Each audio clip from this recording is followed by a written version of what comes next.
네, 월요일에 이어서 오늘도 Q&A 시간 가져보도록 하겠습니다. 지난 시간 절반 정도 했었는데 상당히 나는 유익했는데 여러분들도 유익했을 거라고 생각이 들어요. 왜냐하면 서로 들으면 색다르죠.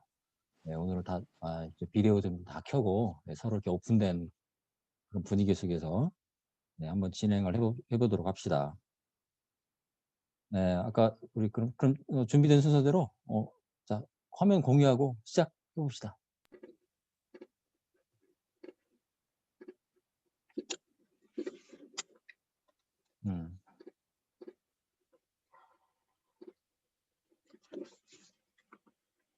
네, 저는 일가 에너지 원리 단원에서 이제 문제 질문이 있어서 준비를 해봤습니다.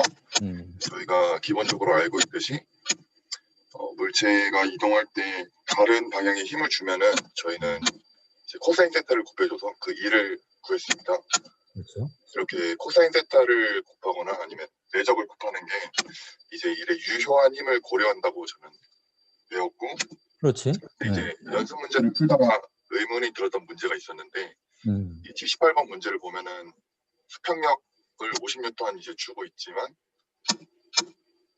장력에 의해서 물체가 받는 힘은 수평력이 아니라 저는 일정한 각도를 갖는다고 생각을 했습니다. 그래서 이를 구하게 되면은 저는 이 코사인 세타를 곱해줘야 된다고 생각을 했는데 풀이를 보면은 이제 이 장력 방향이 아닌 수평력으로 이를 구해서 이제 질문이 있었고요. 제가 그래서 이제 다른 연습 문제에서도 혹시 이런 유형이 있나 살펴봤는데 65번도 보면은 B에서 행하신 일을 본다면 이것도 마찬가지로 장력의 방향은 수평 방향이 아닌데 이제 풀이를 보면은 또 마찬가지로 이 수평 방향으로 고려를 해서 문제를 풀어서 이제 이 부분에 대해서 질문이 있어서 준비를 해봤습니다. 글쎄요. 그건 본인이 지금 E를 구할 때, 그러니까 외력의 E를 구할 때 인테그랄 F, 그러니까 외력과 변이 외에 도트 프로덕트잖아요. 도트 프로덕트. 그러니까 벡터의 곱이 도트 프로덕트가 되는 건데 내적이죠. 저기서 곱하기로 표시했으면 저건 이제 저게 만약에 F와 D가 벡터라면 크로스 프로덕트가 되는 건데 여기서 그러니까 운동의 방향으로 아까 너가 잘 얘기했잖아요. 유효력이라는 의미가 바로 그거죠. 유효력이라는 것은 그 운동 방향으로 작용한 힘이지. 그러니까 F.D, 그러니까 F와 외력과 변이와의 도트 프로덕트를 해주면 그 힘의 그 변이 방향 성분이만 고려하는 거죠.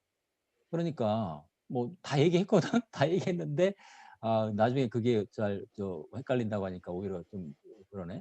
무슨 얘기냐면 아까 인테그랄 FDR에서 F.DR의 그 의미가 그 힘 중에서 그 변이 방향의 성분만을 고려한다 그런 의미가 되는 거죠. 네. 그러니까 뭐 힘이라는 게 벡터니까 이동 방향의 성분과 이동의 수직인 방향의 성분이 나올 텐데 이동의 수직인 방향은 전혀 기여를 하지 못하잖아. 네. 말 그대로 그거지. 네. 이 문제도 지금 만약에 카트 A와 카트 B가 있는데 저 카트 A에는 저 P, 2파운드라는 힘이 지금 같은 방향으로 작용하니까 A의 변이 곱하기 2파운드. B 같은 경우도 지금 지면을 따라 수평으로 이동하니까 장력의 그 수평 방향 성분만이 유효력이 되는 거지. 너가 얘기한 대로. 네. 그런 거죠. 그게 힘과 변이와의 그 도트 프로덕트, 내적의 의미가 바로 그거지. 수직력이 아예 없기 때문에 그냥 수직력이 있지. 수직력이 있는데 수직 방향의 운동은 없잖아. 네. 그렇지? 그러니까 수직 방향 힘 성분 곱하기 수직 방향 변이가 있다면 곱해주면 되는데 수직 방향 변이가 없기 때문에 변이가 수직 방향 0이니까 수직 방향 성분 힘 곱하기 0은 0이잖아. 네. 네. 그런 거죠? 네, 뭐 생각하면 될 것 같고. 그 다음에 노연참부터 넘어가 볼래? 네, 공유 풀고.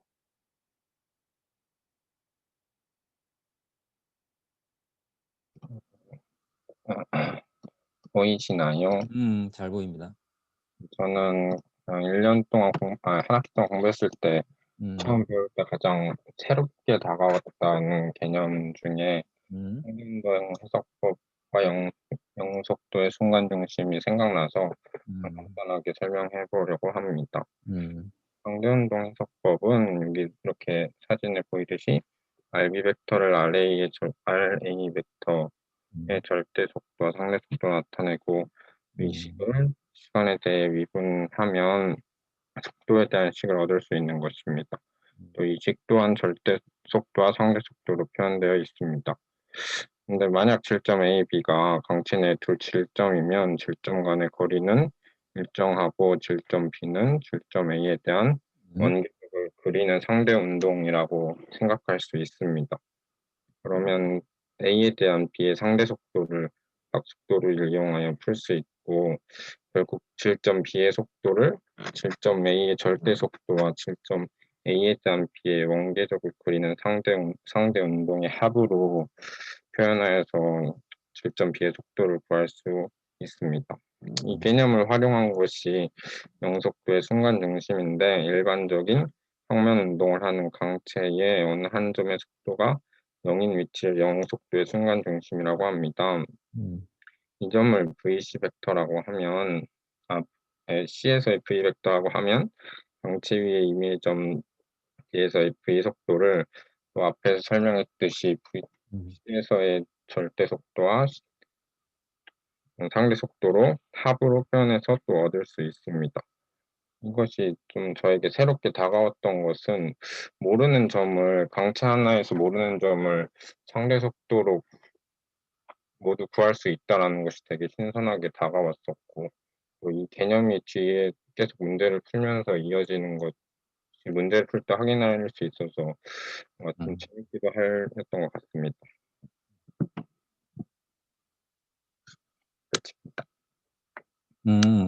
저기 키네매틱스 그러니까 강체 임의의 두 점 사이 키네매틱스 관계를 지금 뭐 나름대로 뭐 요약을 했는데, 예, 말 그대로 너무나도 중요한 개념입니다. 예. 강체 키네매틱스는 이 슬라이드가 다라고 해도 거의 과언이 아니라는 그런 얘기 많이 했죠. 예, 두 점 사이 관계. 뭐 조금 덧붙이자면 저기서 이제 그 상대 속도가 나오는 이유가 뭘까요? 결국은 그 강체의 각속도 때문에 그런 거죠. 오메가가 있기 때문에 그런 거죠. 이제 오메가가 0이라면 그건 이제 병진 운동이 되는 거죠. 그래서 강조했지만. 예, 그 다음 넘어갑시다. 마채영, 박지민, 신용경, 안지원 순으로 쭉 가봅시다.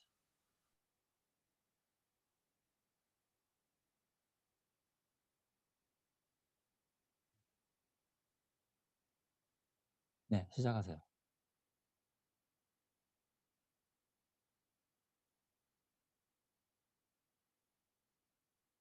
오디오는 안 들어오는데? 혹시 오디오?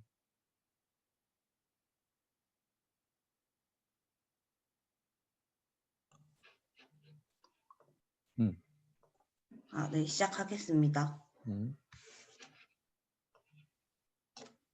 저는 발표 주제를 5장으로 선택하였는데 5장에는 결과적으로 3개의 방정식을 알면 됩니다.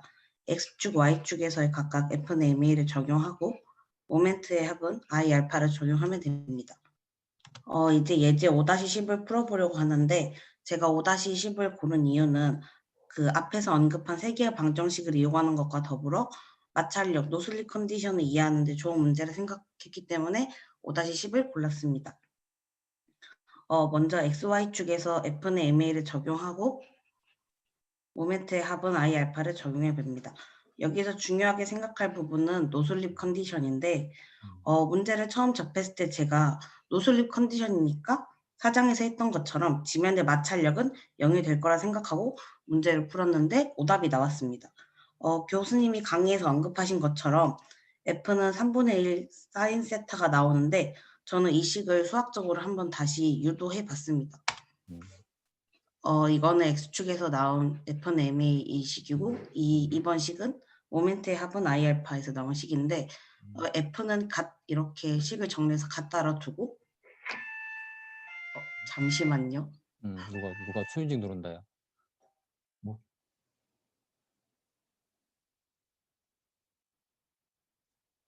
예, 하여튼 뭐 잠깐 일어선 모양인데 죄송합니다. 다시 괜찮습니다. 진행할게요. 이렇게 갖다고 식을 두고 R 알파는 3분의 2G 사인 세타를 다시 식 1에다 대입하면은 결과적으로 F는 3분의 1 mg 사인 세타가 나오게 됩니다.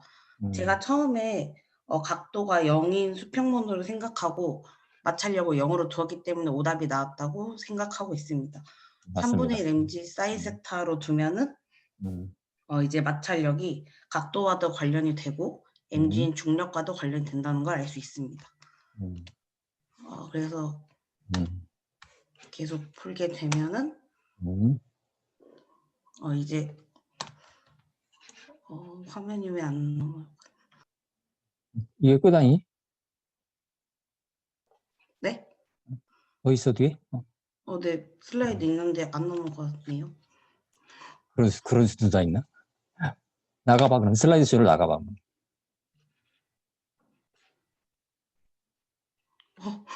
왜 안 되지? 컴퓨터가 멈춘 모양이다.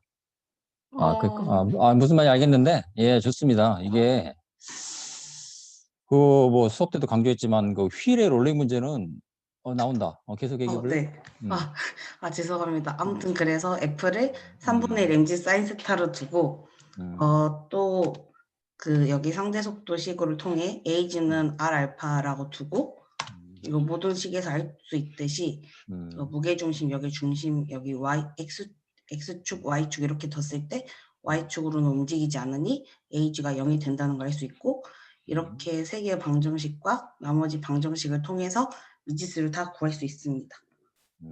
그래서 7장에서 마찰력 때문에 처음에는 어렵다고 생각했는데 직접 유도를 해보며 공부하니까 7장에서 나온 노슬리 컨디션이 해준 일을 더 쉽게 이해하는 듯 마찰력에 대한 이해도가 높아졌습니다. 감사합니다. 그러니까 마찰력을 3분의 1 mg 사이즈로 둔다는 표현을 자꾸 썼는데, 그렇게 얘기하는 것보다는 저기서 마찰력 F를 미지수로 두면 F가 3분의 1 mg 사이즈가 유도가 되죠. 네, 값이 같이 그죠? 나오는 것도 확인해 봤습니다. 그러니까 저거 이제 마치 이제 F 이퀄 3분의 1 mg 휠인 경우에 F 이퀄 3분의 1 mg 사인 세타를 알고 있어야만 문제를 풀 수 있는 게 아니지.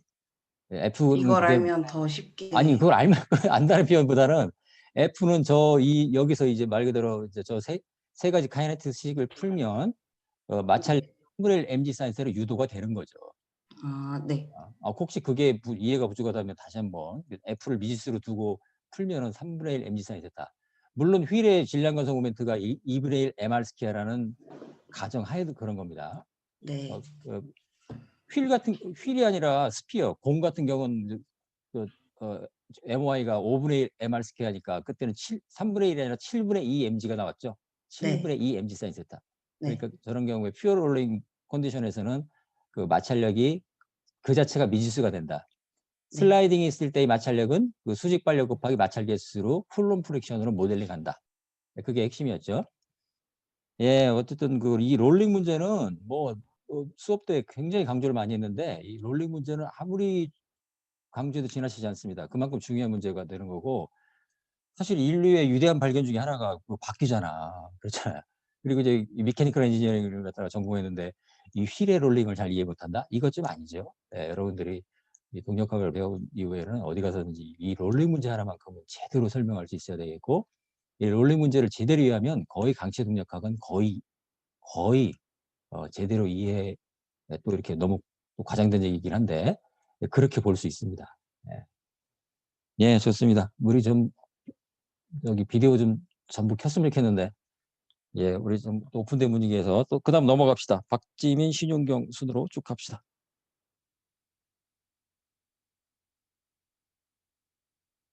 혹시 박지민 안 왔니? 신용경?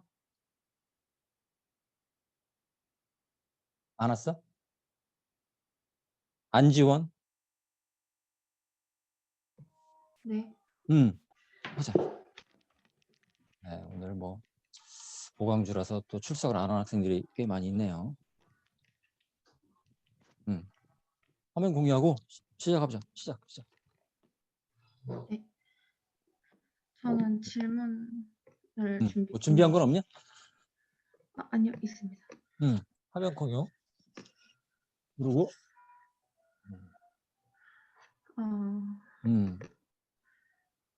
슬라이드 쇼. 가 됐나요? 쇼를 눌러봐. 그걸 눌러봐. 그렇지. 됐다.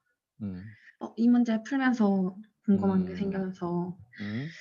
먼저 문제는 자동차 앞에 60m 앞에 바위가 있는데 이거를 이제 A는 바위를 치는 걸 피할 수 있는가고 B는 비켜가면은 그때 순간의 속도를 구하라는 거였어요. 근데 그 B에서 그 솔루션을 보시면 S 그 브레이크를 밟는데 소요되는 시간을 적용해서 이 마찰력의 거리만큼을 빼서 계산을 해주거든요. 근데 이때 이 S를 왜 이런 식으로 적용한지를 잘 모르겠어서 이 거기서 브레이크를 S라는 밟는데 것이 소요되는 시간이라는 게 잘 모르겠어요. 브레이크를 밟는데 소요되는 시간이 0.4초다. 이게 6장에 여기서 그러니까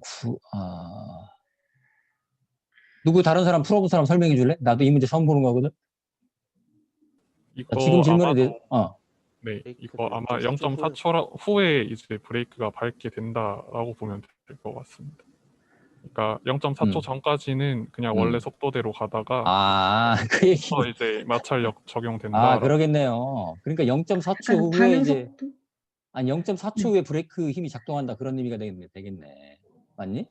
네, 맞죠. 밟고 나서 그러니까 저게 번역이 브레이크를 저 말도 틀린 말은 아니다. 왜냐면 이 브레이크를 순간적으로 그냥 팍 밟는 게 아니거든. 이 발을 밟을 때 이렇게 시간이 걸리잖아.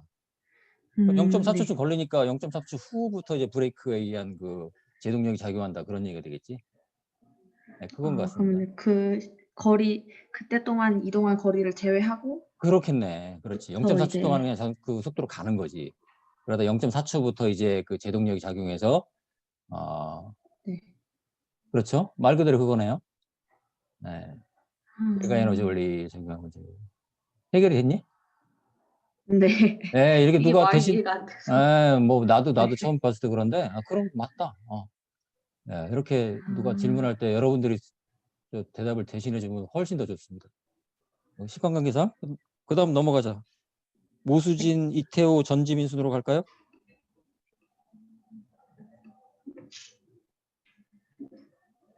모수진 왔니? 모수진 안 왔어? 이태호 왔냐? 네, 왔습니다. 네, 합시다.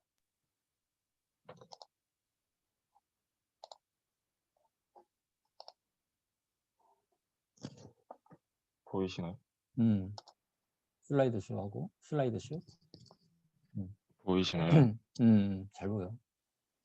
네, 저는 그 3장에서 나왔던 사이클로이드 곡선에 대해서 조금 더 생각을 해보았는데, 그 3장에서 배운 사이클로이드 곡선을 정리를 하면은 그때 이렇게 식이 나왔었는데, 저는 이거 말고 이거 영상 보이시나요?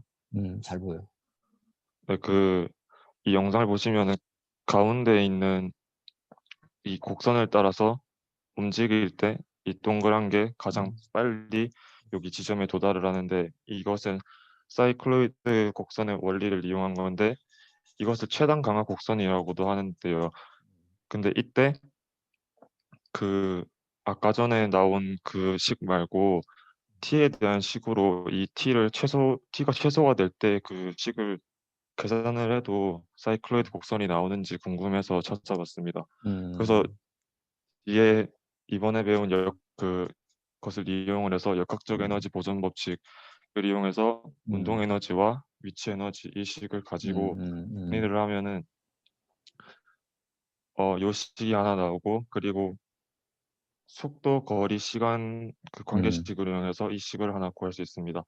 그래서 이 위의 식을 속도에 대해서 정리를 해주면은 이렇게 나오고, 그 다음에 이 dt를 시간을 구하기 위해서 양변에 적분을 해주고, 이 ds 식을 이제 고등학교 때 기하에서 배운 그것을 이용해서 정리를 해준 다음에 이제 이 t에 대해서 최소값을 구해야 되니까 시간이 짧아야 되니까, 그래서 이 좌변이 최소가 될 때 우변이 최소가 될 수 있도록 식을 정리를 해야 되는데, 이 정리를 하는 과정에서 잘 되지 않아서 변분법이라는 걸 이용을 했는데 이때 이 F가 이 좌측 하단에 보이는 이게 만족을 할 때 이렇게 밑에 식으로 사용할 수 있는 게 베트라미 항등식이라는 건데 이것을 이용을 하면은 이렇게 나오고 계산해 주면 아래와 같이 이런 식이 나옵니다. 그리고 이 식을 제곱을 해서 정리를 해주면은 이런 식이 나오고 이것을 변수 분리법을 이용을 해서 정리를 할 수 있습니다.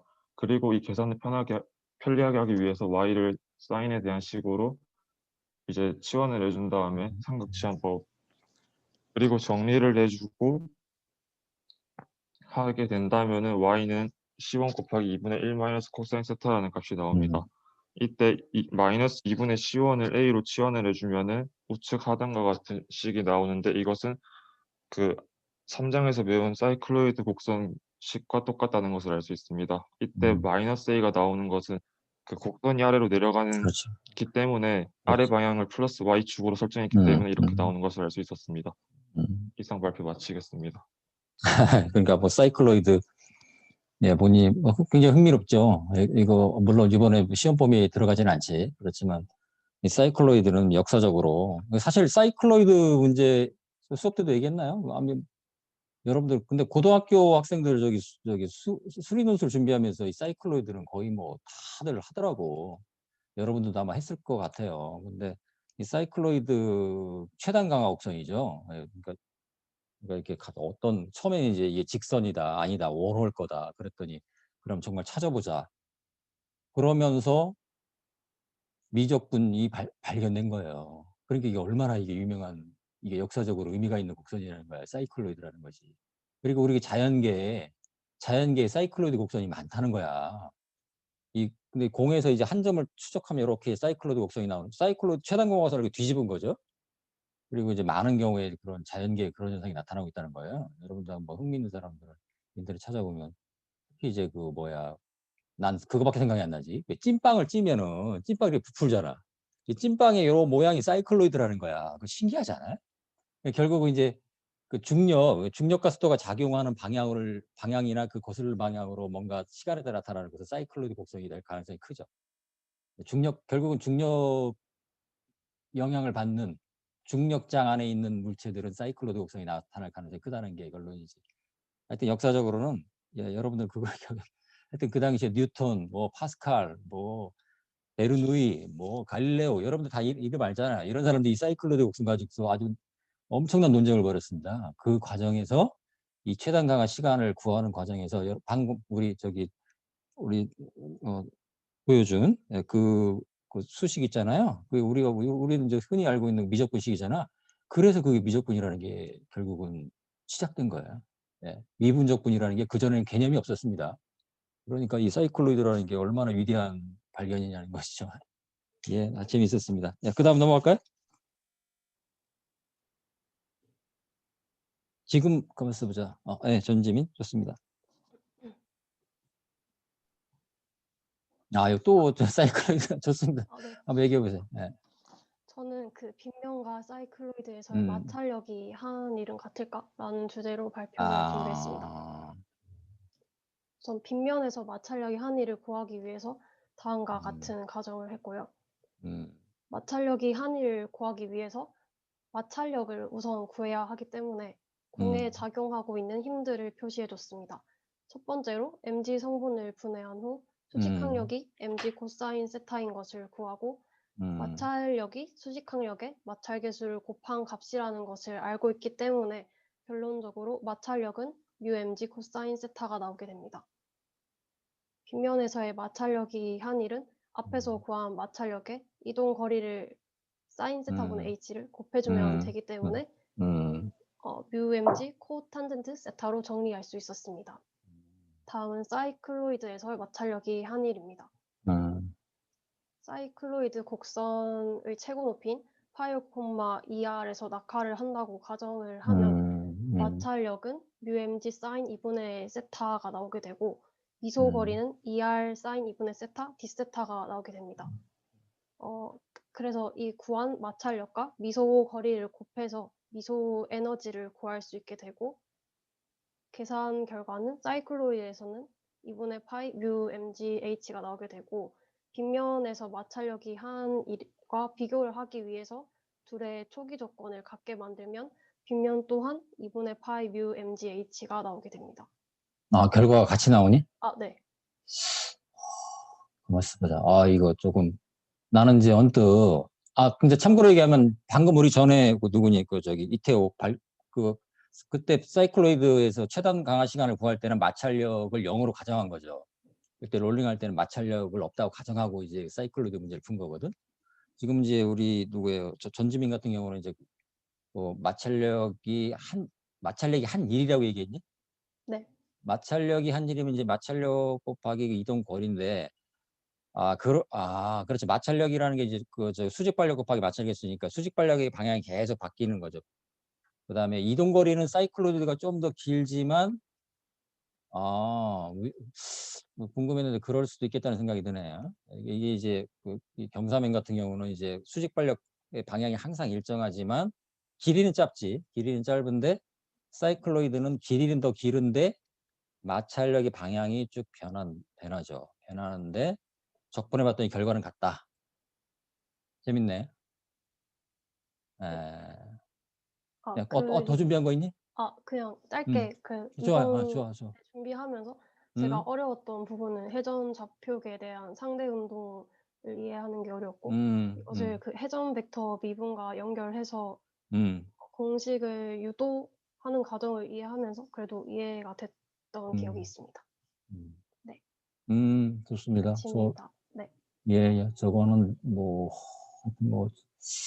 그렇습니다. 회전 벡터의 미분의 개념은 굉장히 중요합니다. 저걸 제대로 이해하면 사실상 키네매틱스는 거의 다 이해했다고 해도 과언이 아니에요. 난 참 이런 말을 하기 좋아하는데 그렇습니다. 회전 벡터 수학적으로 보면 그냥 벡터인데 물리적으로 보면 속도가 될 수도 있고 거리가 될 수도 있고 그런 거죠. 네. 시간 관계상 넘어가겠습니다. 그 다음에 정민혁, 조은, 조영빈 순으로 쭉 가봅시다. 교수님, 제가 전에 하셨던 분이랑 같은 질문을 괜찮아요. 준비해서 좋습니다.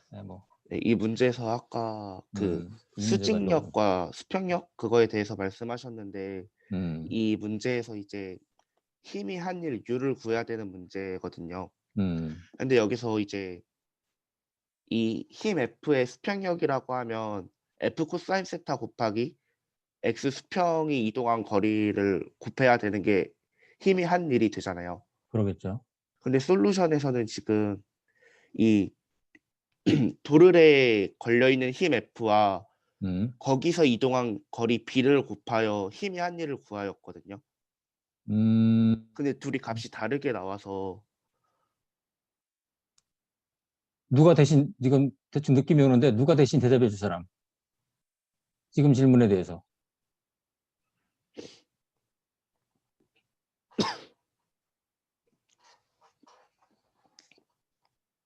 예, 지금 많은 사람이 풀어봤을 텐데 여러분들 이해한 여러분들이 대답을 대신해 주는 게 좋을 것 같은데.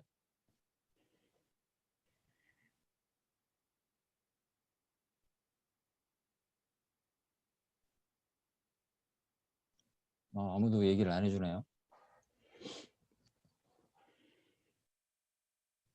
저 결과가 다르다 그런 얘기를 하고 있는 거니? 네.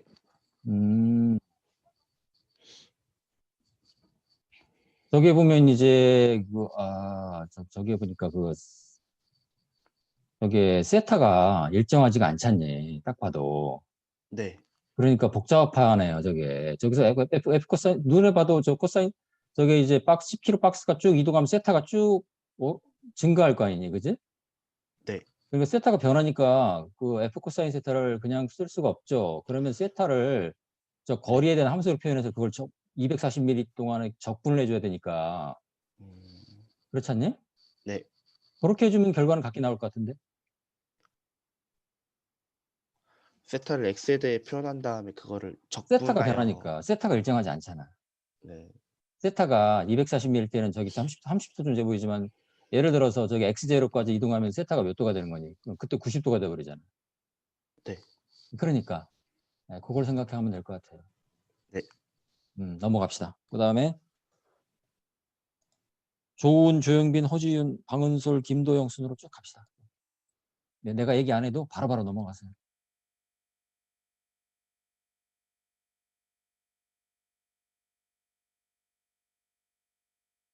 조은 안 왔니? 조은? 예, 안 오면 그냥 발표 안 하면 그냥 빵점인데. 참 이거. 조영빈? 안 왔어? 허지윤? 네. 네, 합시다.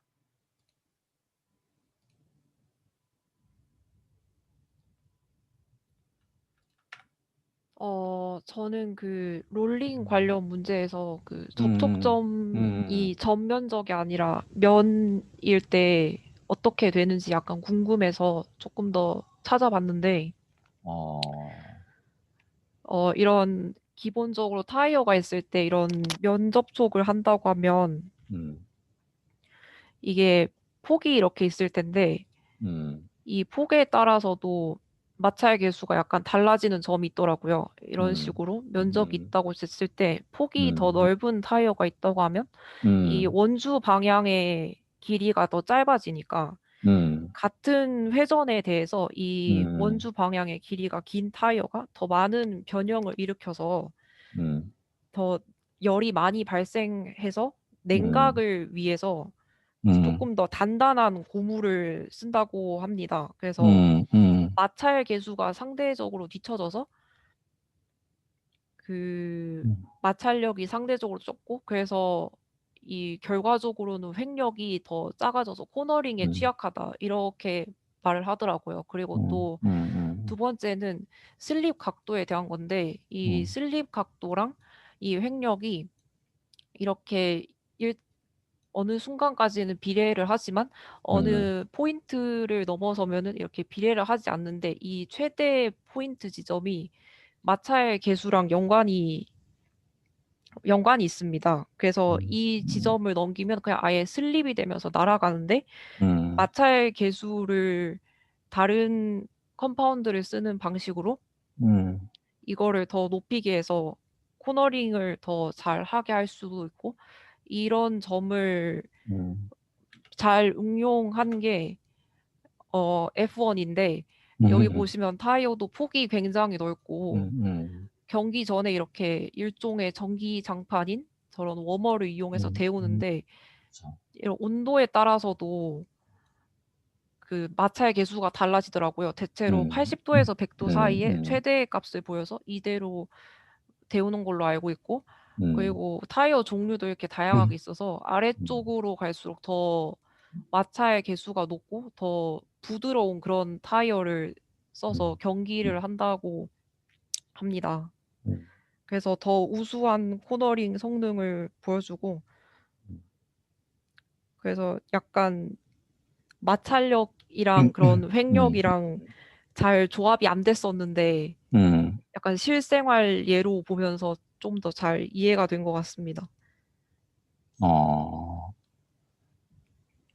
아이고, 근데 이 문제는 그냥 개인적으로 궁금해서 이걸 생각하게 된 거냐? 네. 참. 지금 얘기한 것은 쉽게 얘기해서 지금 방금 오늘 준비한 내용은 타이어 메케닉스, 타이어 역학, 그다음에 베이클 다이나믹스, 차량동 역학 이런 거에 관련된 주제인데 이 정도의 문제를 풀기 위해서는 여러분들이 이번 학기 배운 강시동 역학으로는 좀 곤란하죠. 일단 이 타이어 탄성을 고려해야 되고 그다음에 아까 이제 그 슬립 앵글이라는 것도 다 고려를 했거든. 그건 네. 타이어에서 일어나는 그 타이어의 변형에 의한 효과거든. 변형이라고 하면 결국 기본적으로 탄성을 고려하는 거죠. 굉장히 이거는 재미있고 뭐 중요한 문제가 되는 건데 참고로 얘기하면 지금 우리 대학원생 한 명이 이거로 석사 논문을 준비하고 있거든. 네. 이건 연구 많이 합니다. 이런 경우에. 그리고 우리 캡스톤 디자인 학생들 중에 한 팀이 이걸 하고 있어요. 그러니까 예를 들어서 지금 이제 그 코너링 문제에서 이런 어떤 그 마찰력에 의한 그 스테빌리티, 안정성에 미치는 영향 이런 거에 대해서 그 캡스톤 디자인 그 3학년 2학기 학생들 설계 주제로 한 팀이 3명이 이걸 잡고 있고 지금 뭐 참고로 얘기하면 우리 대학원생 한 명이 지금 이걸로 석사 논문을 준비하고 있다는 거야. 그래서 뭐 그래서 2학년인데 이런 생각하기 쉽지 않은데 네. 맞습니다. 이게 포뮬러 맞아요. 그래서 이제 자동차 그 F1 경기하다 보면 처음에 막 굉음 울리면서 뭐 타이어를 막 태우잖아. 괜히 그러는 게 아니라 그게 이제 말 그대로 여기 근데 이렇게 미리 난로에다 예열을 하는 줄은 몰랐거든. 보통 이제 그 처음에 공회전 하면서 그걸 막 마찰력을 높이려고 하는 거거든. 그래서 이제 경기가 시작되면 확 튀어나가죠. 예, 근데 이거는 뭐 제대로 이 문제에 대해서 연구를 하려면 상당히 심오한 내용이 되는 거죠. 혹시 관심 있으면 우리 그 캡스톤 지원 학생들 또 이렇게 뭐 하여튼 뭐 본인이 관심 있다면 나중에 할 기회가 있을 수 있을 것 같아요. 네, 감사합니다. 좋습니다. 그 다음에 방은솔, 김도영 순으로 또 나갑시다.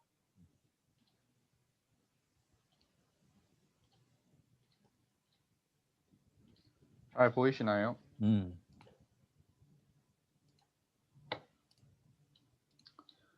네, 폭력학 발표 시작하겠습니다. 네. 제가 오늘 준비한 문제는 총 두 문제를 준비했고 한 문제는 이제 제가 연습 문제를 풀면서 물리적으로 이제 해석이 제가 생각한 거와 좀 판이하게 다른 것 문제 하나와 그다음에 제가 일반적으로 동력학 문제를 풀면서 되게 취약했던 부분에 대해서 대표 문제를 하나 뽑아서 설명드리려고 합니다.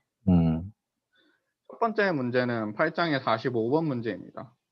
6피트에서 공이 낙하해서 A에서 보는 것처럼 이제 그 플레이트에 충돌하여 다시 5피트만큼 올라간다는 것입니다. 이때 역학적 에너지 보존을 통해서 충돌 전후의 속도를 구한 후에 플레이트의 속도는 0이라 충돌 전후에 0이라 가정하여 반발 계수를 구하고 이 반발 계수를 통해서 밑에 스프링 문제를 푸는 것입니다. 근데 이때 저는 스프링이 있으면은 이제 일반적으로 조금 더 올라가지 않을까라고 생각을 했었는데 이제 플레이트가 밑으로 내려가면서 이제 더 공의 최대 높이가 낮아지는 것을 알 수 있었고 이때 사실 중요한 것은 스프링 개수에 관한 식이 하나도 없었다는 것입니다. 이 스프링 개수가 사실 연관이 있을 것 같은데 없어가지고 좀 생각을 그러네. 해봤는데 아마 제 생각에는 이 공의 무게가 엄청 가벼워서 스프링이 이제 디포메이션이 일어나지 않고 크게 일어나지 않아서 이제 그 부분을 무시해서 계산하여 이제 스프링 개수가 상관없다고 이제 문제 해설엔 나오고 저도 그렇게 풀었는데 만약에 이 문제를 실제로 가져가게 된다고 하면은 스프링 개수 또한 이 공이 충분히 무겁다면 스프링 개수 또한 계산 과정에 포함시켜야 될 것 같다 생각을 했습니다. 요거 많은 사람이 풀어봤을 것 같은데 요거에 대해서 방금 얘기한 거에서 코멘트 할 사람 있니? 공이 가볍기 때문에 스프링 힘이 무시할 수 있다. 뭐 그렇게 얘기를 했는데 그 얘기가 맞는 얘기니?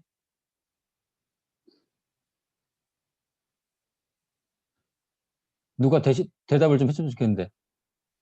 저는 조금 다르게 생각했었습니다. 얘기해 볼래? 저는 이제 그 공이 튀길 때 여기서 이제 슬립 컨디션이 아예 없으니까 마찰력이 작용하지 않고 이제 공은 이렇게 그 플레이트에 맞고 엄청 빠르게 튀어오르지 않습니까? 그렇죠. 충돌 문제니까. 예, 그래서 저는 그때 이제 그것도 뭐 공이 충분히 무겁다면이라 생각할 수 있는데 공이 가벼우니까 이제 플레이트가 그 스프링 때문에 내려앉고 이제 올라올 때 그 힘을 받는 그 순간이 플레이트가 올라오는 속도보다 스프링이 그 이제 공이 플레이트에 맞고 뛰어오르는 속도가 더 빠르면은 스프링에 관한 이제 힘을 받지 않게 되지 않습니까? 저는 살짝 그런 식으로 생각했습니다. 이제 공이 너무 빨리 튀어오르니까 스프링의 힘을 받는 것보다 델타 T가 너무 작아서 아예 무시할 수 있는 정도로 작아서 무시했다는 걸로 좀 이해했습니다. 네, 그럴 수 있겠네요. 또 다른 관점으로 이해할 사람 없냐? 혹시?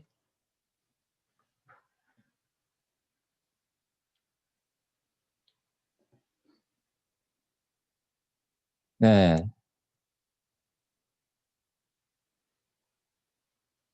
지금 이제 각각 경우에 대해서 A 케이스, A 경우, B 경우에 따라서 지금 각각의 경우에 대해서 지금 푸는 문제 같네요. 아, 이 문제는 8-4-5 A. 아, 8-4-5, 이 B번 문제에 대해서는 두 번째 문제?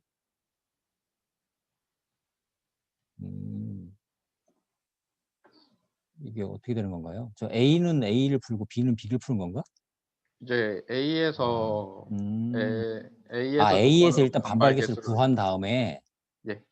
그걸 이용해서 B를 풀으라 그런 얘기 같다. 맞니? 네, 맞습니다.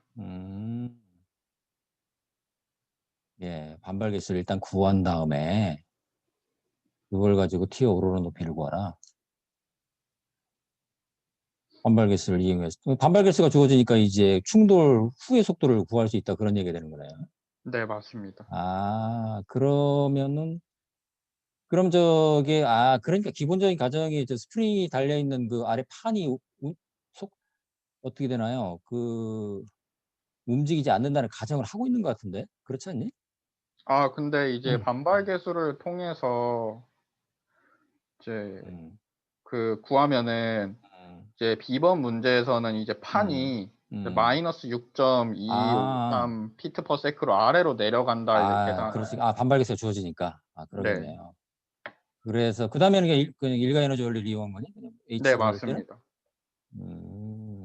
근데 너가 아까 질문했던 건 뭐였지? 그러니까 저기 이제 이 수식에서 최대 높이에 관한 걸 계산할 때 반발 개수만을 고려하고요. 스프링 강도 K를 스프링 상수 K를 고려하지 않아 가지고 스프링이 만약에 달라져도 똑같이 튀어 오른다는 말인데 실제로는 좀 다를 것 같아서.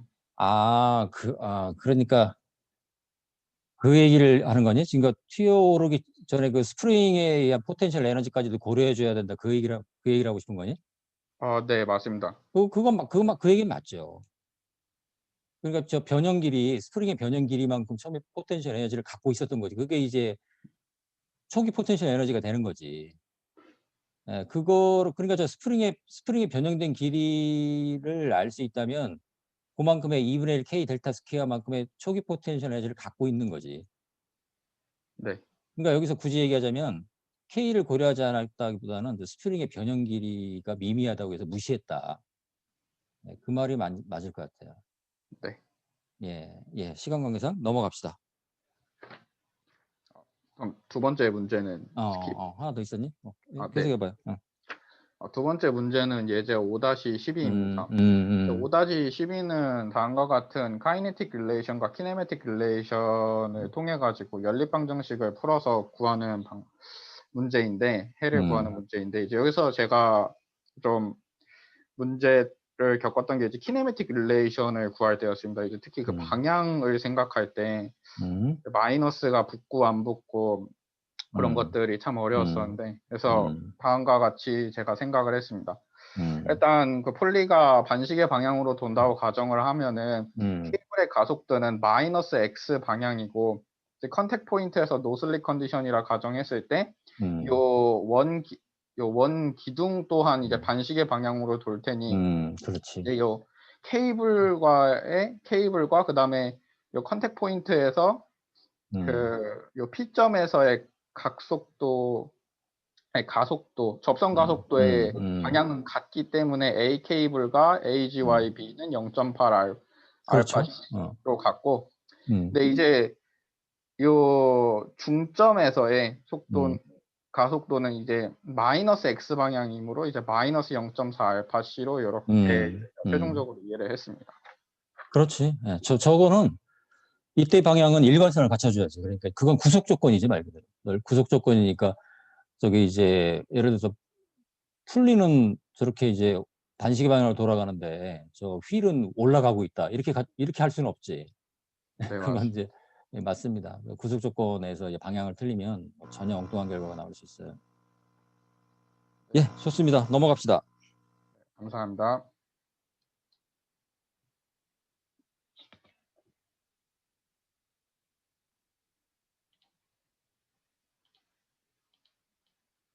그 다음에 김도영 안 왔니?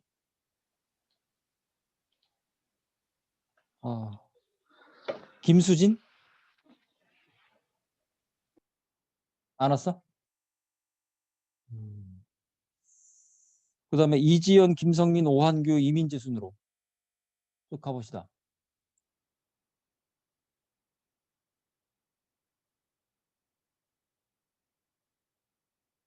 김수진 안 왔어? 이지연, 김성민. 이거 이런 수가 있나? 오한규. 네. 합시다.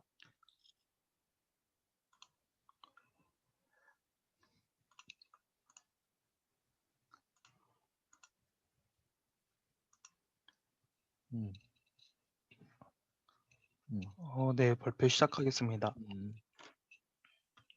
저는 예제 7-2번에서 그 관성 모멘트 그 공식이 조금 헷갈려서 다시 찾아보았는데요. 그 막대의 관성 모멘트가 제가 알고 있던 건 12분의 1 ml 제곱이었는데 여기서는 3분의 1. 무게중심에 대해서죠. 무게중심에 대해서. 네, 그래서 그걸 찾아보았고 그 여기 뒤에 ml 제곱이 왜 ml 제곱인지 몰라서 그 교수님 PPT를 다시 보았는데요. 그 5-3-2의 회전 반경에 나와 있는 그렇지. 회전축으로부터의 대표 수직거리에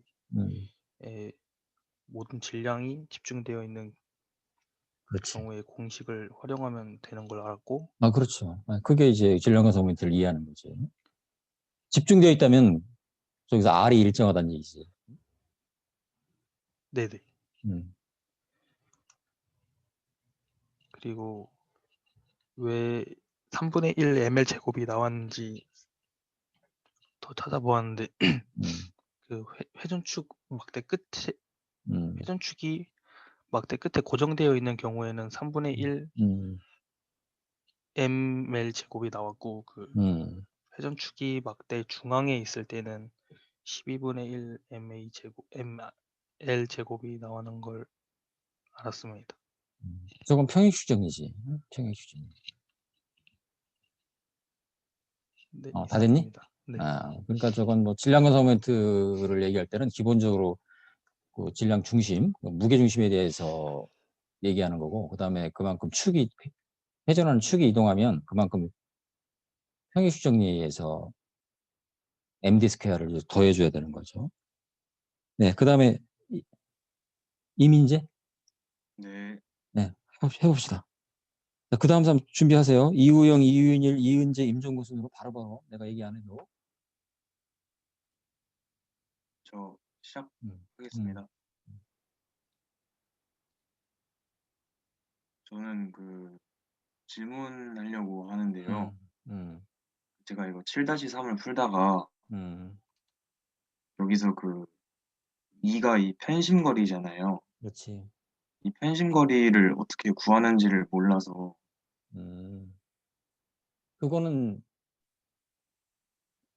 저거 정력학에서 아마 저 시간 나오지. 저거 구할 수 있죠. 네, 정력학책을 참고하면 될 것 같고, 네, 뭐 참고로 저 편심거리 구하라 이런 문제를 내지는 않을 거예요. 저게 이제 반원일 경우에 질량 분포가 균질하다는 가정하에 3파이분의 4R이 나오지. 이건 그렇게 이건 해결하도록 그냥 하고. 공식인 건가요?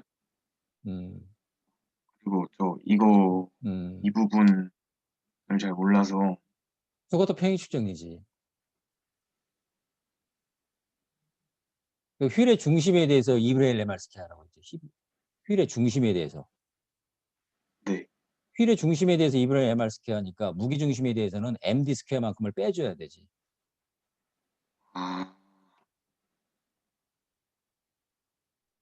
그거죠.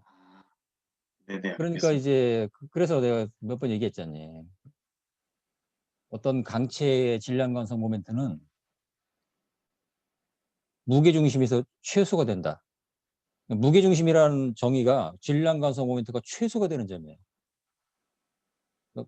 회전축이 무게 중심에 있을 때의 그 I 값이 가장 작죠.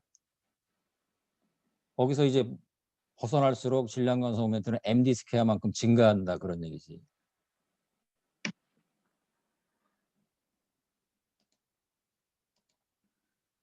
네. 다 됐니? 네네네. 저 편심거리 구하는 거는 정력학 제거를 참고하면 될 것 같아요. 알겠습니다. 예, 넘어갑시다.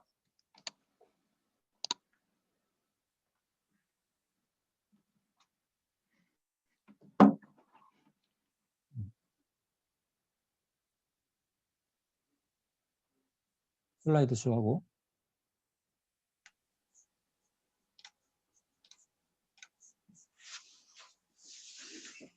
저는 발표보다는 질문인데요. 이제 6-6번에서 구슬이 0.5kg이고 기름이 800ml인 상황이고 철사 사이 마찰력은 무시하고 각도는 30도인 상태에서 정지 상태에서 출발을 180도까지 하는데요. 여기서 이제 풀이 과정에서 이제 초기 운동 에너지가 0이고 정지 상태에서 출발해서 초기 운동 에너지가 0이고 이제 그 최종 운동 에너지는 2분의 1 mv 제곱 해가지고 이 정도 값이 나오고 근데 여기서 한 일에서 이 무게 곱하기 뭐 이동 거리를 곱했는데 여기서 이 값이 어떻게 나왔는지 잘 모르겠습니다. 저건 그냥 그 다음 그림을 볼래? 그 전 그림을 보면 네. 여기서 저 이동거리 눈으로 보이지 않냐? 그러니까 반지름 이만큼이 이동거리인지 이만큼으로 잡힌 건가요? 그럼 아직도 포텐셜 에너지 개념이 아직 좀 약해서 그런 거거든. 물론 저 원 경로로 따라가는 것이 이동거리가 맞지. 이동거리가 맞는데 네. 근데 힘은 항상 수직으로 작용하잖아. 네네. 그러니까 이제 그 힘이 한 일은 인테그랄 FDR인데 네. F 방향은 수직 방향으로 항상 일정해. 근데 네. DR, 이동거리의 벡터가 계속 변하잖아. 네. 근데 그 이동거리의 벡터의 그 힘 방향 성분, 그게 내적의, 그러니까 말이 복잡할지 모르지만 결론적으로 힘은 수직 방향이고 이동거리는 변하지만 이동거리의 수직 방향 성분을 결국 적분하면 저 수직 높이가 되는 거죠. 그래서 중력 포텐셜 에너지가 mgH가 된다는 거였지. H는 딱 눈에 보이지 않니? R 더하기 R 코사인 세타, 그지? 네. 곱하기 그게 이제 포텐셜 에너지의 차이가 되는 거지. 그러니까 인테그랄 FDR 하면 결론은 mgH가 나온다 그런 얘기가 되는 거죠. 감사합니다. 이건 조금 분명히 해야 됩니다. 이거 조금 더 이해해서 이거 일가 에너지 원리의 핵심은 포텐셜 에너지라고 몇 번씩 강조했는데 조금 더 이해를 좀 정확히 하도록 하고 넘어갑시다. 그 다음에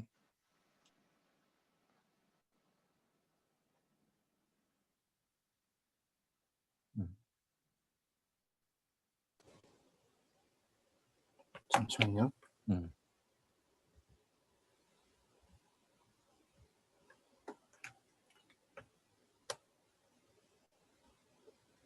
저는 이번 학기에 배운 동력학의 전반적인 내용을 요약하고 가장 기본이 되는 식을 정리해 보았습니다. 2장과 3장에서는 질점과 강체의 키네매틱스를 대해서 배웠는데 2장에서는 병진 운동의 가속도, 속도, 위치에 대해서 배우고 3장에서는 회전 운동에 대해서 각가속도와 각속도를 구하는 것을 배웠습니다. 그리고 4장과 5장에서는 뉴턴의 제2법칙을 기반으로 4장에서는 시그마 F는 MA라는 병진운동 방정식을 사용했고 5장에서는 시그마 M은 I 알파라는 이제 회전운동 방정식을 사용해서 문제풀이에 대한 방법을 배웠습니다.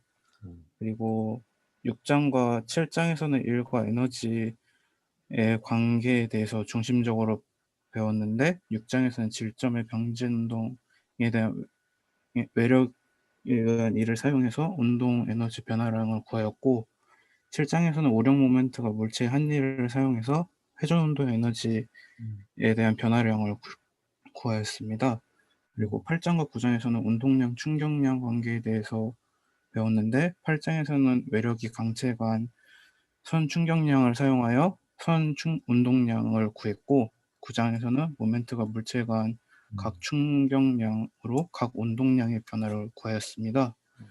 이렇게 이번 학기 동력학을 배우면서 공식을 이해하는 이런 전반적인 것도 힘들었지만 계산력이 많이 필요한 것이 좀 힘들었다고 생각합니다. 네, 감사합니다. 그렇지. 뭐든지 그렇잖아. 처음에는 어렵지만 알고 나면, 깨닫고 나면 쉬워지죠. 모든 게 그렇습니다. 참고로 이제 저걸 W라고 쓰는 학생들이 많은데, 오메가. 예, W와 오메가는 다르지. 그 다음에, 예, 그 다음 준비됐니?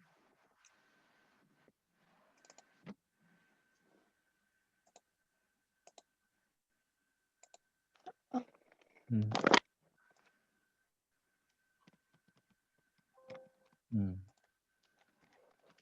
아이고, 이거 글씨로 직접 쓴 거냐? 어떻게 이렇게.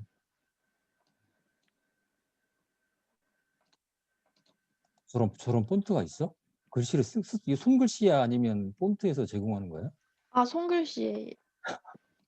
이야, 손글씨가 저렇게 쓰는구나. 저는 이번에 8, 9단원에서 충격량과 운동량을 배우면서 선형 운동량, 각 운동량, 선형 충격량, 각 충격량 이것들의 관계에 대해서 알게 된 점을 정리해 봤습니다.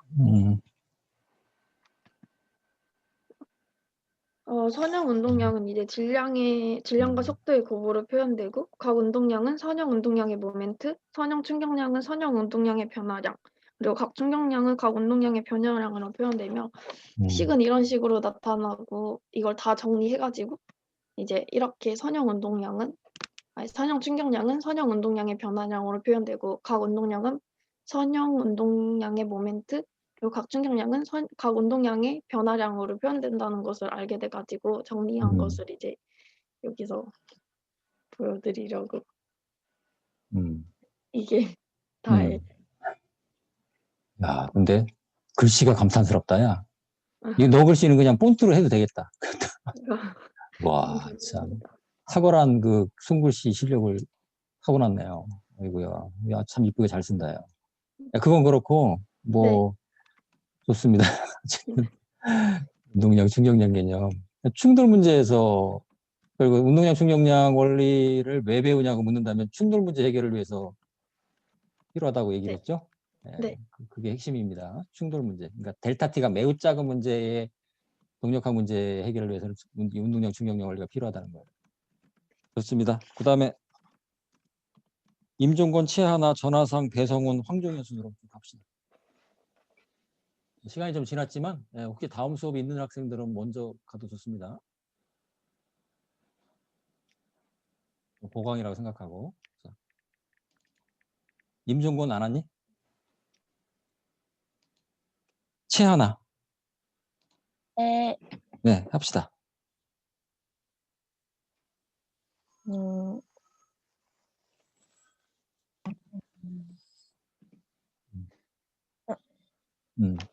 들리시나요? 네, 저는 피겨스케이팅을 볼 때마다 스핀에 대해 궁금했었습니다. 동력학 9장에서 각 충격량, 각 운동량 원리를 배우면서 스핀 원리에 대해 알게 되어서 발표를 준비해봤습니다. 우선 각 충격량, 각 운동량의 원리는 초기 각 운동량 더하기 각 충격량을 하면 최종 각 운동량이 됩니다. 근데 빙판 마찰력은 스핀하는 잠깐 동안은 무시할 수 있기 때문에 각 충격량은 0으로 볼 수 있습니다. 그러므로 각 운동량이 보존되는 것을 알 수 있습니다. 스케이터의 몸의 형상, 즉 관성 모멘트를 바꾸지 않는 한 회전율은 변하지 않게 되는 것입니다. 회전 속도를 변화하고 싶다면 몸의 형상, 즉 관성 모멘트를 증가시키던지 아니면 관성 모멘트를 감소시켜 회전율을 바꾸는 것을 알 수 있습니다. 저는 김연아 선수를 좋아하는데요. 김연아 선수의 스핀이 남들과 다르게 빠른 이유에 대해서 생각해 보았습니다. 그렇구나. 김연아 선수는 이미 빠른 스피드 덕분에 선운동량이 크고 그 선운동량을 그대로 각운동량으로 전환하는 타이밍을 알기 때문에 멋진 스핀이 나오는구나 알게 되었습니다. 발표 여기서 마치겠습니다.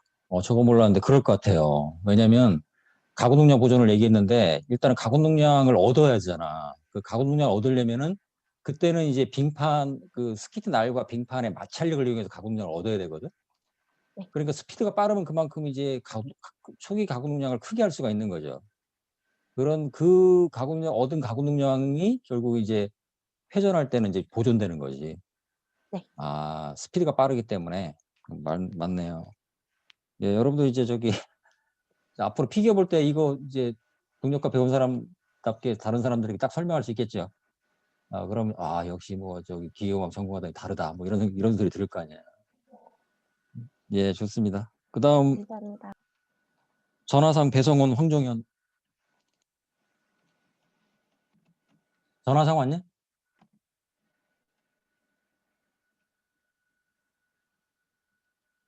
보이십니까? 발표 시작하겠습니다. 저는 처음에 배웠을 때랑 나중에 배웠을 때랑 둘 다 탄도 문제에서 중력에 대한 거를 자꾸 실수를 해서 그거를 공부하면서 알게 된 사실에 대해서 발표를 하겠습니다. 맨 처음에 뭐 그 앞에서 속도 각도 문제를 풀 때에도 제가 그 충격 그 폭발 시간 그거를 고려를 안 해서 이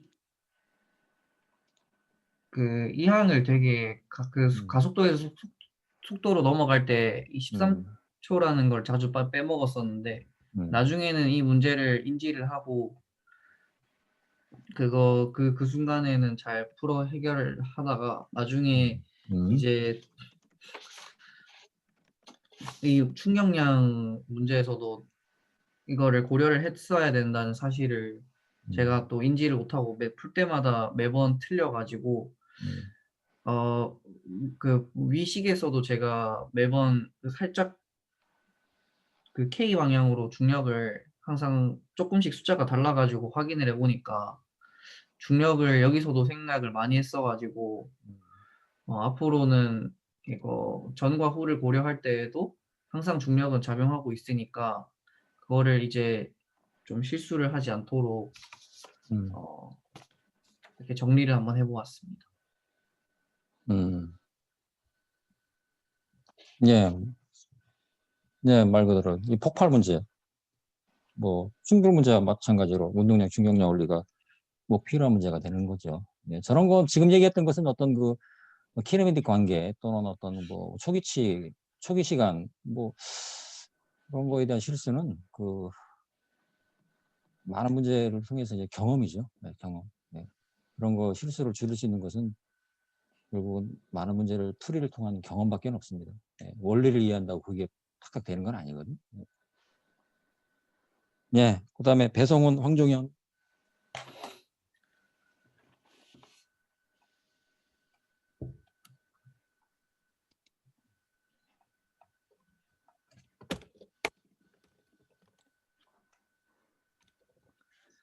네.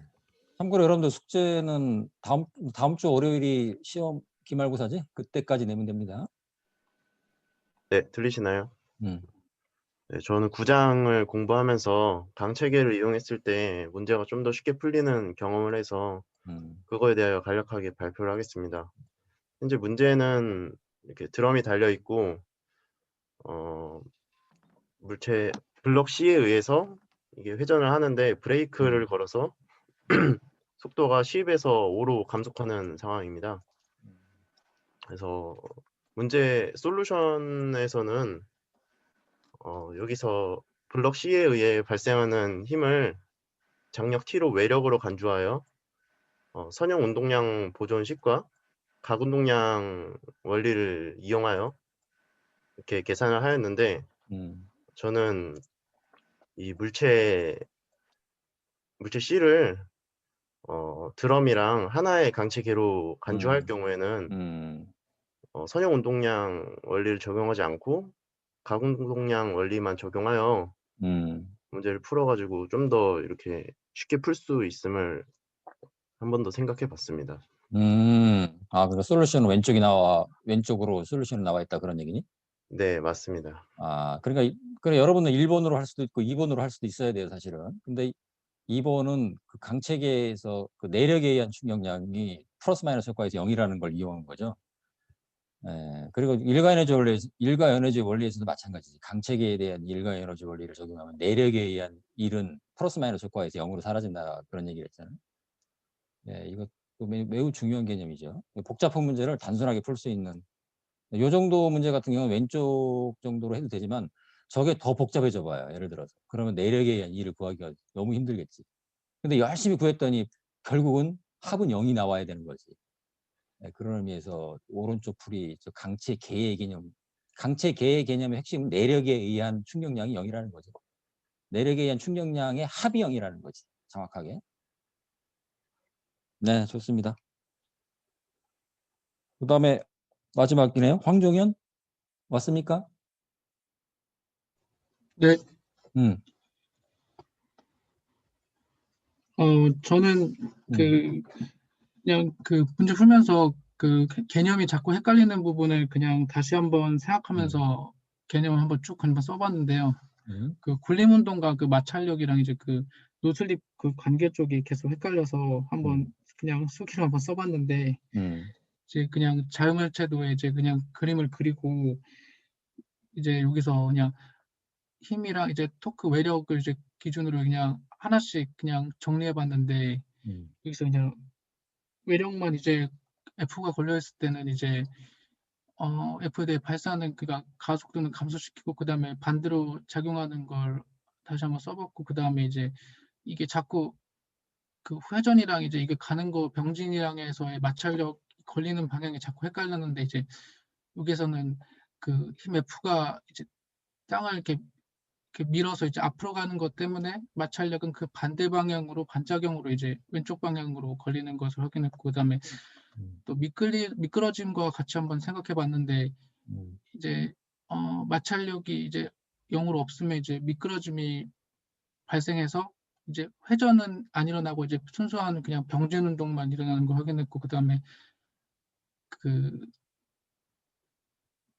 미끄러짐이 없은 노슬립 컨디션에서는 이제 그 마찰력 때문에 회전을 일으키고 따라서 굴림 운동이 일어나는 것을 써봤고 그다음에 그것을 통해서 이제 운동 방정식에 대한 걸 한번 그냥 그 써봤고 모멘트 방정식 써봤고 그다음에 일과 에너지에 대한 속에서 일은 이제 그 힘 병진동 F에 이제 거리를 곱해서 이제 일 발생하는 것하고 운동 에너지 변화에 대한 식을 또 일단 식과 함께 해가지고 간단하게 정리해봤고 그다음에 이제 외력 T가 걸렸을 때의 경우를 한번 또 생각해봤는데 그 T는 이제 회전 일으키고 이제 F는 이제 그 병진만을 일으키는데 바퀴가 이제 여기서는 이제 회전하면서 땅을 왼쪽으로 밀어서 왼쪽으로 가는데 이제 그 반대 방향으로 마찰력이 생겨서 이번에는 왼쪽에서 이제 오른쪽 방향으로 마찰력이 생기는 것을 한번 써봤고 그 다음에 여기서는 이제 그 마찰이 없을 때는 그 제자리 회전하는 순수한 회전이 일어나고 그 다음에 미끄러짐이 없으면 이제 굴림 운동이 발생하는 걸 또 이렇게 운동방에서 써봤고 그 다음에 이제 거리에 대해서 한번 생각해봤는데 그러니까 그 R이고 이제 세타 방향으로 세타만큼 그 이동했을 때 그 거리가 나오는데 그 X만큼 그 거리가 똑같이 나오면 이제 미끄러짐이 없다는 노슬립 컨디션이어서 정지 마찰력이 그 걸리는데 여기서 X와 R 세타가 다르거나 X가 더 크게 되면 이게 미끄러짐이 발생됐다고 알 수 있고 거기서 이제 정지 마찰력에서 이때는 운동 마찰력으로 바뀌면서 그 정지 마찰력이 걸릴 때보다 운동 마찰력이 걸렸을 때가 더 가속도가 높다는 걸 한번 더 생각해 봤습니다. 예, 뭐 잘 정리했는데 어쨌든 아까 이제 휠의 롤링 문제에 대한 이해가 중요하다고 했고 그다음에 또 한 가지 강조하자면 이 마찰력에 대한 이해가 매우 중요합니다. 마찰력에 대한 이해. 예, 어떻게 보면 여러분들이 그 역학 중에서 이 동력학 관련 과목에서 이 마찰력, 뭐 마찰력이라면 이제 뭐 쿨럼 마찰력, 여러분들 이제 쿨럼 마찰력 정도 좀 익숙했는데 정지 마찰력이라고 하면 구분은 어떻게 될까요? 콜럼 마찰력은 이제 슬라이딩. 그러니까 슬라이딩이라는 것은 접촉면의 상대 운동이죠. 접촉면의 상대 운동이 상대 속도의 반대 방향으로 마찰력이 작용한다는 거. 그것만 기억하면 되고. 휠이 롤링할 때 그 정지 마찰력은 이제 포인트 컨택, 이제 점 접촉을 하기 때문에 그때 이제 슬라이딩이 없는 거죠. 그럴 때는 외력 조건에 달라지죠. 아까 이 수평면인 경우에는 수평 방향에 외력이 없기 때문에 마찰력이 0이 되는 거죠. 경사면인 경우에는 이 중력의 경사면 성분에 대항하는 마찰력이 발생하는 거고, 또 수평면이라고 할지라도 뭔가 이렇게 뭐 로프로 끈다. 그럼 로프에 의한 텐션이 외력이 되는 거잖아요. 그럼 그 외력에 의해서 또 마찰력이 발생할 수가 있죠.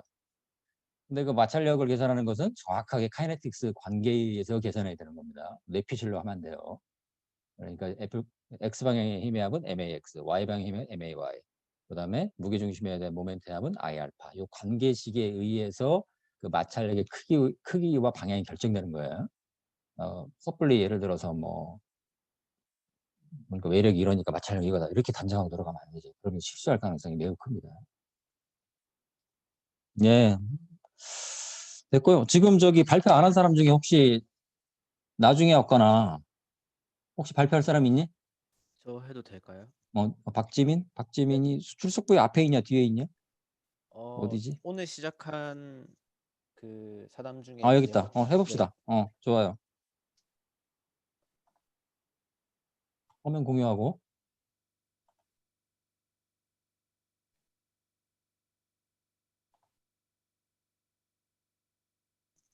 네, 저는 7장의 한 문제를 방금 내가 얘기했던 거하고 연관된 문제가 나오네. 네, 네, 좋습니다. 문제 질문이 있어서 네, 이렇게 가져왔습니다.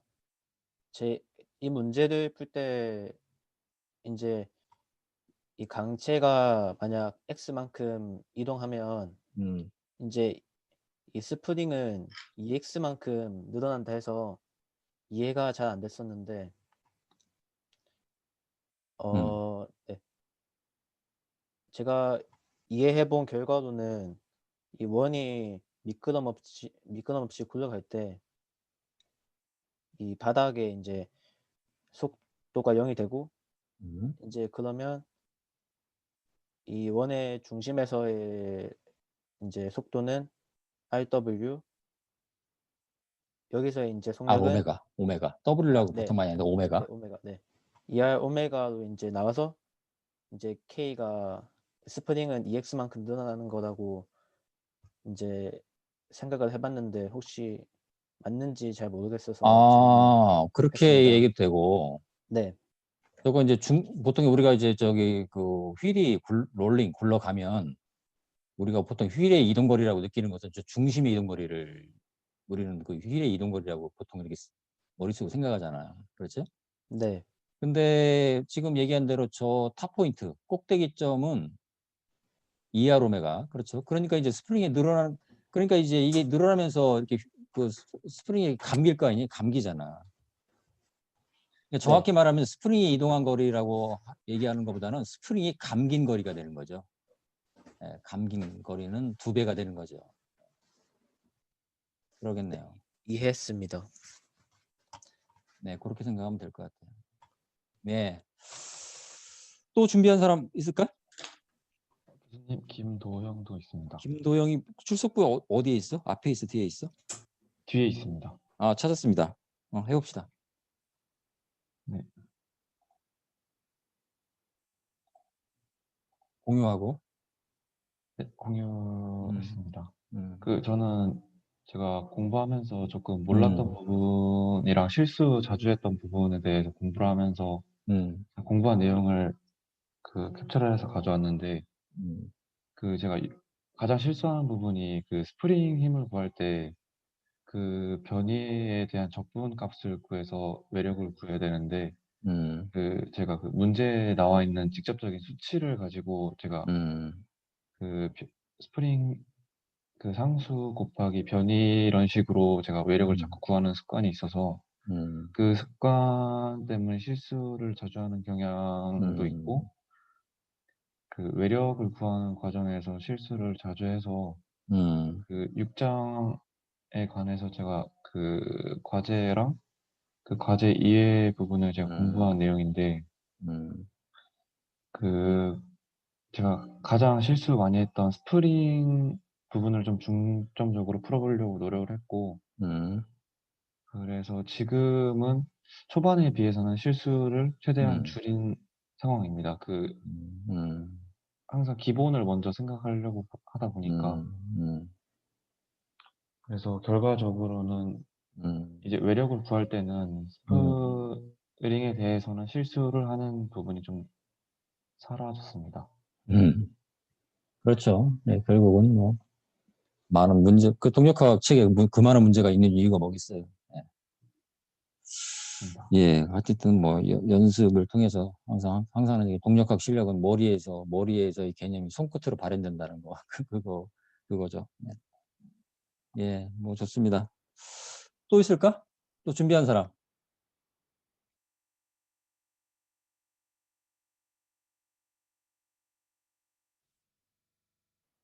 예, 발표 못한 사람 없나요? 오늘 발표 안 한 사람은 출석 안 한 경우가 되겠네. 예, 혹시 준비 안 했어도 출석했으면 그냥 말로 하면 됩니다. 말로. 네, 말로 하세요. 말로. 네. 발표 안 한 사람 중에서 출석했는데 준비를 안 했다. 그냥 말로 하면 됩니다. 말로. 말로 질문하면 돼요. 말로. 뭐 무슨 얘기라도 하면 돼. 교수님, 이지요? 네, 죄송한데 오늘 늦게 들어와서 발표를 못했습니다. 지금 하면 되지. 혹시 제가 동력학을 잘 하는 편이 아니라서 수업 내용에 관련돼서 뭔가 발표하기는 부끄럽고 교수님께 질문을 해도 괜찮을까요? 아, 그렇죠. 혹시 그 동력학이 항공기에서 사용되는 뭐라고 해야 되지? 그 가장 많이 사용되는 이론이 어떤 게 있을까요? 항공기 기체에 관련. 항공기에 대해 동력학이 가장 많이 사용되는 이론이 뭐가 있냐? 네. 이번 학기 배운 거 답니다. 쉽게 얘기해서. 예. 너무나 기초적인 내용이기 때문에 물론 이제 항공기의 비행, 플라이트에 관련된 거라고 하면 결국 병진운동, 항공기가 비행한다는 것은 병진운동과 회전운동의 조합이지. 그렇지 않니? 네. 네. 말 그대로 그거예요. 동력학 책에 이제 항공기의 형상이 나와 있는 문제가 있었는지 잘 기억이 안 나지만 그 형상이 어찌 됐든 간에 모든 물체는 병진운동과 회전운동의 조합을 하면서 뭔가 운동을 하는 거죠. 거기에 이제 그 플라이트 메카닉스에서는 좀 더 고려해야 될 것이 뭘까요? 유체력. 공기 중을 날아가니까 이제 공기에 의한 항력, 드랙, 그다음에 이제 양력, 리프트 이런 거에 대해서 좀 더 구체적으로 배우는 과목이 항공력학, 에어로다이나믹스 이런 과목이죠. 강체 동력학에서는 말 그대로 뉴턴 제법칙에 근거해서 그 물체의 병질 운동과 회전 운동을 다루는 거죠. 그리고 그 강체의 임의의 두 점 사이에 그 키네매틱스 관계. 그게 또 중요하죠. 끝? 네, 뭐 좋습니다. 또 누구 질문할 사람? 출석을 했는데 발표 못한 사람 중에 다 왔나요? 자, 시간이 조금 지났는데 예, 오늘 뭐 여러분들 저기 다음 주 월요일 오후 1시부터 3시 사이 과학관 106호 107호라고 돼 있네. 그때까지 마지막 숙제를 내면 되고 예, 혹시 그때까지 질문 있는 학생들은 뭐 학교에 있다면 찾아오면 되고 외부에 있다면 전화 걸어도 좋습니다. 뭐 보통 이제 기출문제 답을 알려주기 이런 건 좀 글쎄 그런 건 여러분들 기출문제 분명히 저기 분석을 철저히 해서 기말고사 6789장에 하여튼 기출문제 분석은 철저하게 해보세요. 철저하게. 그래서 그랬으면 좋겠어요. 네, 그래서 여러분들이 하여튼 기본적인 점수는 좀 맞고 들어가야 되겠죠. 예. 11월 25일 맞죠? 글쎄 해볼게. 또 질문 있을까요? 전반적인 질문.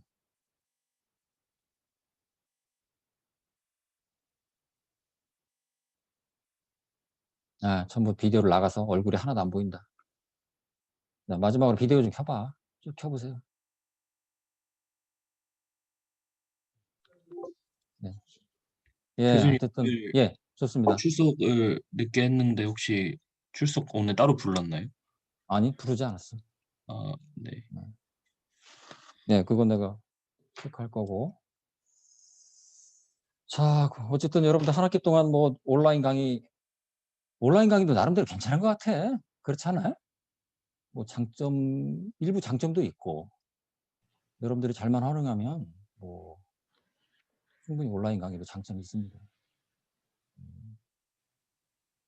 하여튼 뭐 이번 학기 동력하고 한 학기 동안 힘들었죠? 많이 힘들었지. 어쨌든 뭐 잘 견뎌왔어요. 그래서 어쨌든 내년에 이제 일부 학생들은 또 뭐 군에 입대하는 학생이 있을 것이고 그대로 사망금 진급하는 학생이 있을 텐데 다들 수고했고, 자, 우리 뭐 다음에 또 뭐 다른 과목에서 만날 수도 있는 거죠. 자, 이렇게 동력학 한 학기 마무리합시다. 다들 수고했습니다. 다음에 또 봅시다. 수고하셨습니다. 수고하셨습니다. 수고하셨습니다. 수고하셨습니다. 고맙습니다. 감사합니다.